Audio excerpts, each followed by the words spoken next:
Hello there guys and welcome back to the channel. Right, so I'm gonna try and keep this video a bit more brief because I'm late and I have a ton of things to do, and I just finished grinding for Spiderman.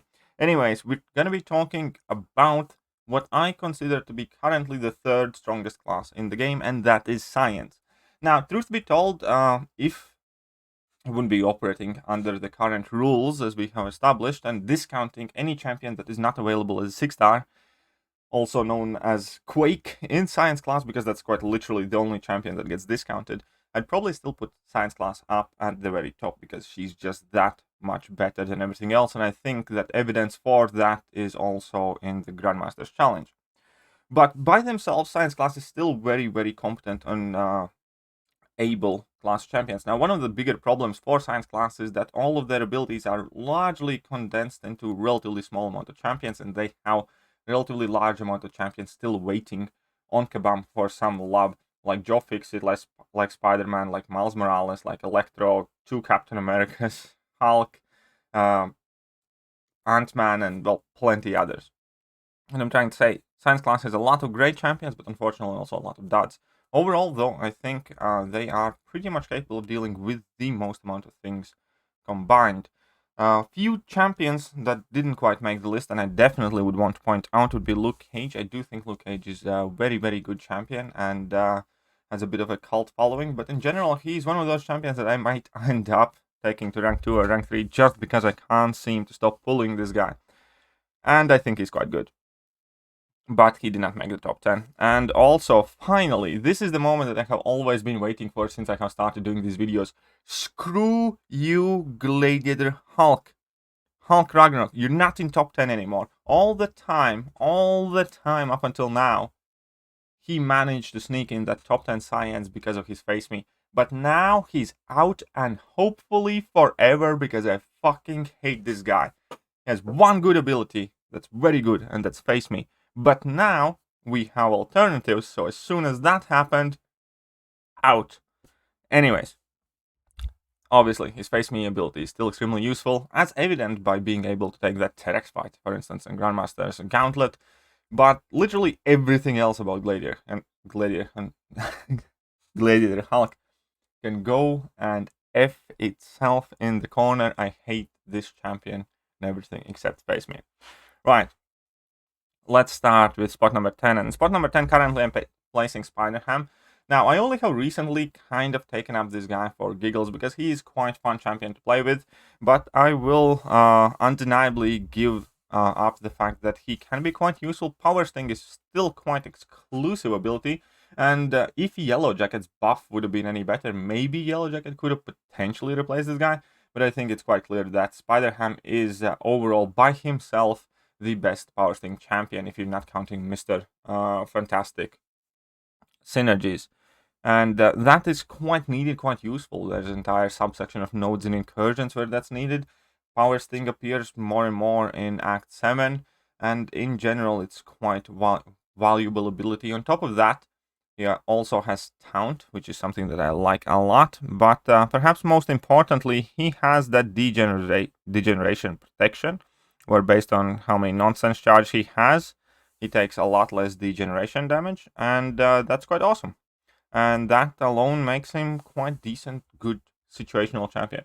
That ability alone kind of equals him with Gladiator Hulk, and everything else that he has probably puts him over. Now, Spiderman might actually see himself slightly higher, but he's one of those champions similar to Cosmic Ghost Rider, where everybody likes to talk well and good about this champion, but not everybody always has the ability to back it up, as in, like, he isn't quite a presence in Alliance Quest and Alliance War. He does all right in plenty of questing scenarios, but in general, it's not like he is the most used champion when push comes to shove. All in all, though, I do like Spiderman. I do hope that we can see him used more and more. He has cool animations, he has interesting abilities, and yeah, wish that tiny little pig all the best. There is one champion that I wanted to mention before we get into top 10 that I didn't before. And I'll leave that till the very end now. Let's move on to spot number 9. And spot number 9, I'm going to put in Thing. Some people love Thing. Thing occasionally proves himself to be incredibly useful. There's no denying that. When we were pushing for Zone 20 incursions, Thing was one of the MVPs. But in general, I personally, and everybody is gonna jump to the comment section, but I'll just say it how it is. Thing is a rank 3 that I have used the least. I have ranked him up, put him on defense, and that is it. I don't think I have relied on Thing for a single meaningful piece of content. Now, yes, we know that Thing can do the incredible amount of damage, but in order for you to be able to do that, you need to pretty much dedicate the entire synergy team for that, and in most cases, you even need to knock all of the team out, which means if you do make a single mistake with the Thing, you're going to be using revives. There are much more better ways how to do that, and there's just no need to dedicate entire team just to have some cool numbers, because we have plenty of champions like Sunspot, Cosmic Ghost Rider, and Shang-Chi, and a battalion of others who can put up very impressive numbers without the need to do that. And then we can talk about his utility. When he came out, shock immunity was extremely rare. There's only 4 or 5 champions with shock immunity, but as the time has gone by, we have had more and more champions that are either flat out immune to shock, or are able to shrug off or deal with the shock damage in different ways with massive shock resistances, or shrug off abilities, or cleanse mechanics, or what have you. So there's that aspect gone. Immune to nullify, fate seal, and whatever, that seems to be more or less the new norm of the science class. There are more and more champions that are coming out that are immune to nullify, with the latest edition of that being Mr. Negative. What else then? Unstoppable?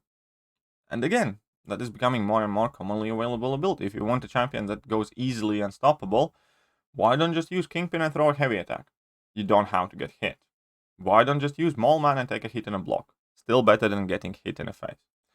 So anything the Thing does, there are other champions that do it kind of better. Now, I'm not trying to say Thing is a bad champion, not at all. He is in the top 10 after all. But I just don't really see a viable path for this guy to the top of the game anymore, because the things that made him special have become much more common. And his damage delivery mechanic now, even without any crazy synergies, he can hit relatively hard once you get 60 Furies and ideally drop to level 3. There are champions who can get there a lot quicker. So overall, I do think he's a good champion, definitely. But I'm not going to put him any higher for now, because he just so rarely gets used. And then we're going to move in opposite direction, Red Hulk. Now, Red Hulk is still a champion that's so simplistic. There's hardly anything to Red Hulk. A couple of pseudo immunities, some heat charges, and that's about it. But that's also what makes him work. Hazard Shift is still a part of competitive alliance wars and something that does need to be answered. Now we are getting more and more answers to those nodes, but Red Hulk still remains to be one of the better options. Why? Because he doesn't rely on buffs, he doesn't rely on debuffs. He has the ability to split out his damage output in between physical damage and the energy damage, or direct damage, whichever comes from his heat charges. And that's just about it. He just happens to be decent. Now, the one thing that in my eyes has slightly lowered the value of Red Hulk in the game overall is that pretty much every single science champion is more and more focused on debuffs, and so have been the node designs for science class in general. For instance, pretty much every single Cavalier Quest node has designed in mind for access to a slow petrify or some sort of debuff. And he just doesn't have any. He's a bit of an oddball. He's a bit of a black sheep of the science class because he doesn't actually have access to any debuffs. And then that at times is starting to hurt the guy. But overall, I still love him. I still think he has a very relevant part in the game. I still think he's a very decent, good investment. And there we go. That is spot number 8. Spot number 7 is a bit of a surprise. And spot number 7 is Immortal Hulk. And this champion, when he came out, he made it into my 5 worst champions of 2020 list. And I generally thought so. I knew he's fun, but I just didn't think too much of it. And there I was wrong. I think this bad boy has made a great comeback. I think he's becoming more and more popular. I think part of the reason why he's becoming more and more popular is because he's so fun and people want to use him and people like to use him because it's so god dang fun.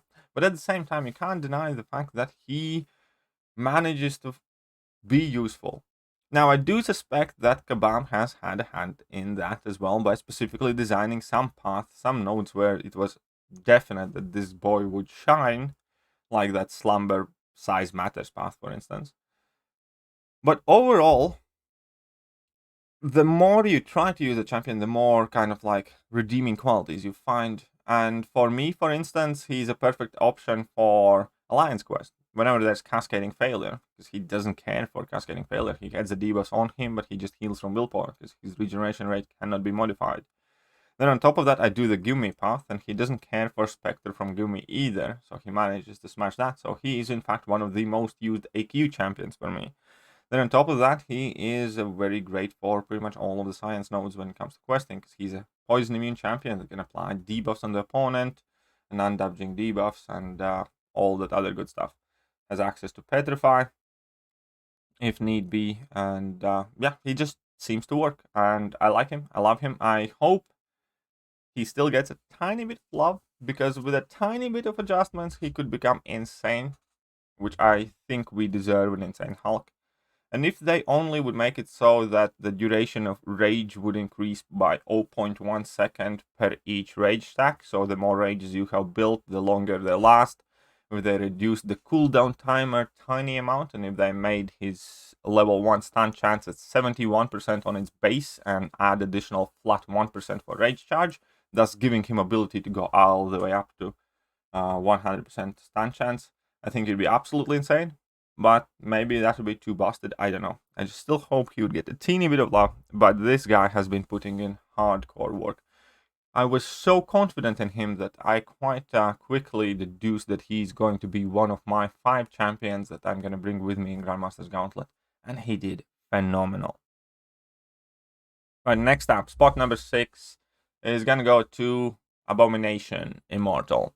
Now, Abomination Immortal is a lot of people's favorite, but I think a very unwilling video was Karate Max video that he uploaded about a week or two ago, and it perfectly confirmed the same things that I have been talking about on my channel.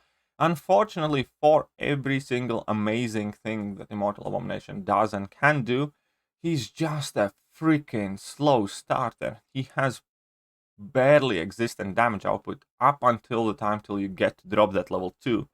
And if you don't get to drop that level 2, his damage output is pathetic, because there are plenty of nodes today out there that messes with the power. Now, I like a ton of things about Immortal Abomination. I think he's a great champion. But I definitely do think that the bigger downfall is his pathetic base damage output. Now, that being said, he's obviously a great acid wash option. He has managed to squeeze his way into some paths for 7.2 for the villain variant, for a bunch of different things. One of the coolest mechanics that I actually really like about him is the weakness debuff when opponent hits his block. That is very unique, and I love that. I love how he can consistently heal from having poisons on him without taking any poison damage. There are many things I do love about him, but I think the only and the main reason why he is not more popular than he is right now is his incredibly slow start, which is very annoying. Also, it's quite interesting that I'm like about 99% sure that Immortal Abomination is responsible for most of the node changes in Tier 1 Alliance War map, where they basically removed Redoubled Determination and Lionheart nodes because of this little sucker, because he does such a great job putting debuffs on himself. Might have had something to do with Kingpin, but I think mainly this guy. So, I don't know. Kind of find that one funny, but yeah, definitely a good champion. And let's move on to spot number 5. And this is going to be somewhat controversial, but spot number 5 goes to Mr. Fantastic. Now, I already loved Mr. Fantastic before he got buffed. I think in 2020, end of 2020 rankings, I placed him in 7th spot, and I still would hold by that. But after his stat increase, he has become significantly better champion, to a point where I personally think every single person should have access to Mr. Fantastic. Now, let's start with the increase in pre-fights, obviously, because pre-fights and synergies are a huge part of this guy, and you can't deny that. And he is much better with the full-on support team. But 3 out of 4 champions in in Fantastic Four are top 10 science champions, so it's not like it's a huge sacrifice to bring them in, except Invisible Woman. But, which actually I think is also relatively cool, but it's definitely the weakest champion in the group.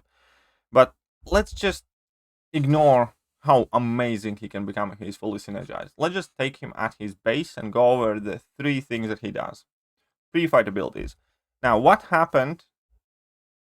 His pre-fight abilities got changed, and he starts a quest with, what is it, 4 or 5? He starts the first quest with 4 persistent charges. And he can get up to maximum of 9. So now, you can use an ability of him for 4 fights. Most of the newer content is structured in form of 6 fights. So it means for 66% of the fights on any given single path, you can just bring in Mr. Fantastic and use a pre-fight ability, which is great. That means that he has much more use without ever having an actual need to play him, because previously he only started with 2 of them. So that doubled, let's say, the length, the gasp, fuel, how do you call it? I don't know. Anyways, his reach is doubled. He can last 4 fights if you choose one pre-fight ability. That's very interesting. For instance, he can make any champion very good Dr. Doom counter by putting in a petrified debuff on, so and so forth. So that is extremely valuable. Now, the second thing is his synergies, and his synergies are some of the more influential ones. Now, again, let's ignore the Fantastic Four ones. Let's just move on to the class ones. We all know that Powers thing is becoming bigger and bigger thing in this game, and having the ability to synergize either with Vulture, Doc Ock, or She-Hulk, and giving all your science and tech champions Powers thing is insanely useful. On top of that, the synergy with skill or cosmic champions can also greatly benefit. For instance, I definitely rely a lot on Mr. Fantastic synergy when I go, I don't know, Realm of Legends potion farming with Cosmic Ghost Rider. Because Cosmic Ghost Rider has synergy with Night Thrasher, and they form a really cool trinity and can make all of the buffs last significantly longer. And obviously Angela is buff now as well, so Angela is very easy synergy partner to kind of fit on the team because she's actually good now. The Mutant and Mystic one is quite crazy good as well, even though many people don't quite realize that. When you activate this synergy with Professor X, you can spam special attacks much more freely, and you can lay on some insane damage. Obviously, there are some other implications, but still, nonetheless, extremely useful. So he is a great synergy support champion, without a doubt. And then it goes to his own abilities. And he slaps now. There's no way around it. He has very good damage output. Yes, he takes somewhat longer of a time to ramp up, but we just talked about Immortal Abomination, who also takes very long time to ramp up. And Mr. Fantastic can definitely handle his own, and with having access to Nullify, to Taunt, to Shock, to power control, reducing opponents' power rate, regeneration, reverse regeneration. There are just a ton of situations where he can come through, and the fights that he can do are quite vast. I just wish more people would actually understand that and give this guy a chance. I, for one, can't wait till I dupe my 6-star, and if I had my 6-star duped, I'd quite probably rank him above Immortal Abomination, because I think he's that good.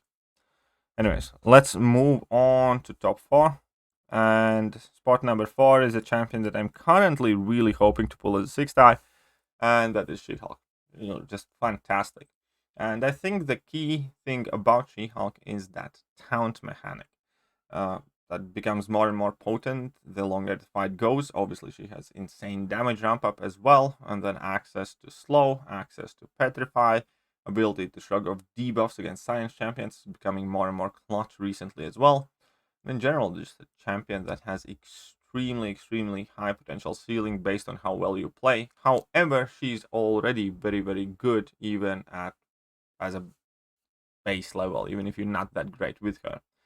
On top of that, she's another champion that just kind of happens to benefit from a lot of circumstance. She happens to be a great synergy partner for plenty of different champions, and she fits many different pieces of content. And I don't think that we're gonna see piece of content or many pieces of content where she can't be used or where she can't be considered as one of the better options in near future. Definitely value her extremely highly. Absolutely love her. Would love to get the 6-star. I think she is just that good.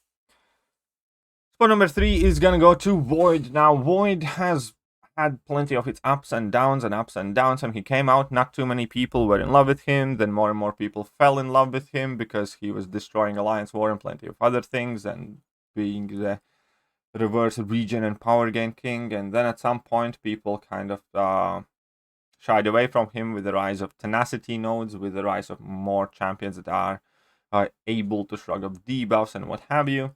Then for a while he came back with the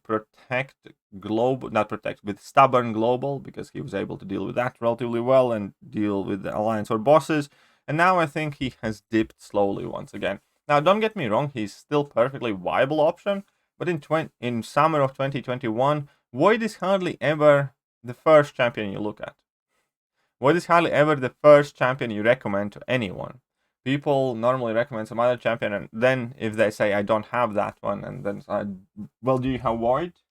Or something like Void still works perfectly fine. He's still amazing. A ton of things he can do, let alone all of the content that has been released in the game over the past 4 years. He can do some really, really great things. The problem with Void, the way I see it right now, is that there are champions that do not necessarily do the things that he does better, but they do it faster. If you need to reverse regeneration, there are quicker options than to hope you get lucky with that RNG. If you need to reverse power gain, once again are quicker and better options to do that. And that ultimately, I think, always has slightly held Void back, because he, whether people like to admit it or not, is RNG reliant. Because you have no control in what order you gain the debuffs. And if you're gonna go in some high power gain scenario, you have to hope that you hit that petrify quickly, or you're likely gonna be dead by the time you do. With regeneration, it's not as bad most of the time, because like if you just manage to survive, eventually you're gonna reverse it and eventually you're gonna win. But with power gain, you have to know what you're getting, and you don't with Void. Ultimately, I do think he's still insanely useful champion. I'm just saying that that is probably the thing that holds him back the most. Not quite as quick, and he's definitely not predictable in that type of sense. Still phenomenal champion, still a champion that will get you through a crap ton of content. Additional thing that I think has lessened Voids, and also champion is in the second spot, utility and usability, is the fact that Void and Captain America Infinity were both rely on super high signature levels in order to be at their best. But currently, it is a tall order to get a 6-star champion, SIG 200, unless they are super high prestige. Not many rank 3 Captain America Infinity War SIG 200s right now exist in the game. Not many people are willing to work for it, because most of the people who have the ability to take champion SIG 200 typically end up going with the prestige option. And that is also the reason why, for the first time in a huge time, Captain Infinity War has kind of taken a tumble down in relation to some other champions, because he still is great. He still can do a ton of content. People just don't use him as much anymore. Why? Because they don't have that rank 3 SIG 200 6-star. This is the time in the game when more and more people start relying mainly on their rank 3 6-star champions, and Captain Infinity War is not one of them. Not yet. I think a lot of people have rank 5 5-star caps just like I do. And when I do have to, obviously I'll use my cap, and obviously he'll get the job done. He's Mr. Dependable. The best thing about Captain America Infinity War is the fact that he's great for every single piece of game mode. Anything, everywhere. He's dependable at 6200, he's reliable, he's stocky. But nonetheless, we tend to go for our rank 3 6-star champions. The same reason why I don't use Quake as much anymore. I just like to play with the highest rank up champions that I have. Why not? That's the whole point of getting them, is to use them. And there aren't many people who can have Captain America Infinity War 6-star rarity, SIG 200 right now. That's why I personally believe we're seeing less and less of him. I do still think he can do a ton of things. I think that people are just putting him on a back burner for now, and that is the reason why we don't see him as much as we did before. Now, obviously, I might be wrong if the game's changing and he might be losing his relevance, which I don't necessarily want to admit to just quite yet. I still think he's extremely capable. I do remember using him in some stuff for 7.1. Didn't really bring him in 7.2, but still, I do think I could have if I wanted to, and he could have done a crap ton of things. I have heard people have used him then. In general, I do expect this guy to become more popular in half a year, maybe a year, once 6-star signature stones have become, once again, somewhat more available. Right, and the top spot. Top spot belongs to Human Torch. And the guy just has the victory story right now. When he came out, the game was much different. We had a lot less champions who used energy attacks. We had Act 6 being the dominant piece of content that had insane attack values, and he could not take block damage. And even right now, block damage is still one of his Achilles heels. If you take in Human Torch in Grandmaster's Gauntlet, you're going to see how quickly he gets chipped away.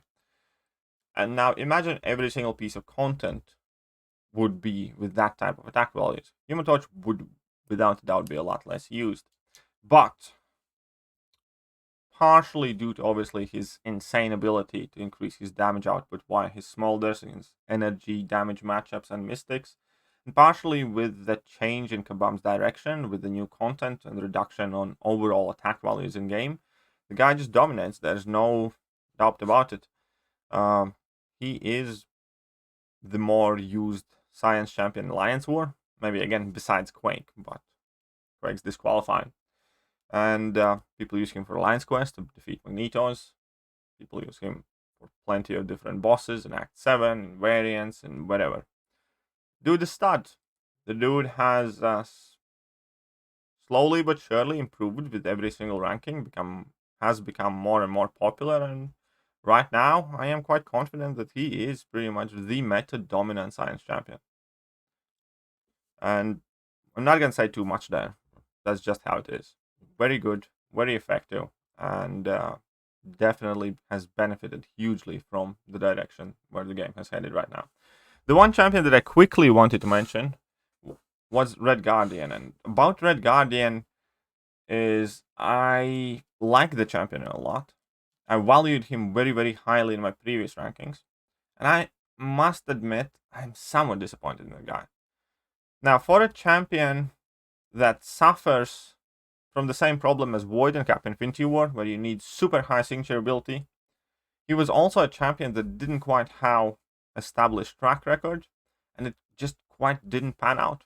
I still see him as a great champion with a unique piece of utility.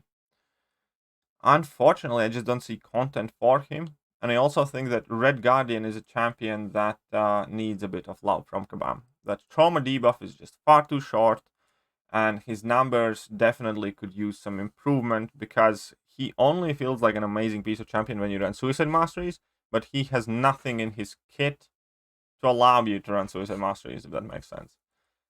So I do think that there is a lot there, and I do think Red Guardian is a champion to keep your eye out for, similarly to Spider-Gwen. But right now, I just could not justify putting him in top 10 because he has done absolutely fuck all for most people who have ranked him, myself included. So, okay, I might be exaggerating, but yeah, I don't know. I'm somewhat disappointed with Red Guardian right now. I hope for him to do better in future. I hope for some piece of content to allow the guy to shine soon, or for Kabam to maybe give him a teeny bit of love. Anyways, all that being said, I hope you guys enjoyed today's video. I said I meant to do it quick, but it wasn't quick at all. This is what we got. I hope you guys enjoyed it, and I'm gonna catch you guys soon. See ya.